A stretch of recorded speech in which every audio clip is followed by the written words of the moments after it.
Sosok Christopher Sebastian jadi buruan warganet. Nama Christopher Kintaro dicari lantaran terkait dengan Ryu Kintaro, bocah, perintis, yang kini viral di media sosial. Lantas, siapa sebenarnya Christopher Sebastian? Christopher Sebastian adalah ayah Ryu Kintaro, bocah perintis. Christopher Sebastian saat ini dikenal sebagai pengusaha sukses. Ia adalah founder dan CEO Mako Group.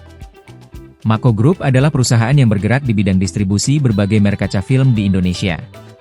Berlokasi di Tangerang, Banten, Mako Group telah mengembangkan beberapa lini bisnis diantaranya kaca film untuk mobil, bangunan, dan kapal.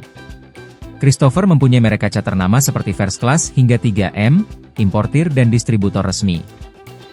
Selain itu, Christopher Sebastian juga memiliki bisnis pijat dan spa online bernama Pijat Ningrat. Bisnis pijat ini diperuntukkan bagi anak-anak hingga orang dewasa.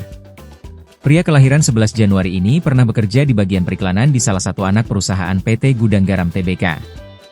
Christopher juga sempat bekerja di distributor kebutuhan hotel dan restoran mulai dari sabun hingga sampo. Sosok Ryu Kintaro belakangan viral hingga dijuluki bocah perintis. Julukan tersebut disematkan kepada Ryu Kintaro lantaran pandangannya mengenai pentingnya menjadi perintis dalam dunia bisnis. Ryu Kintaro adalah kreator konten sekaligus pengusaha di usia yang masih sangat muda, yakni 9 tahun.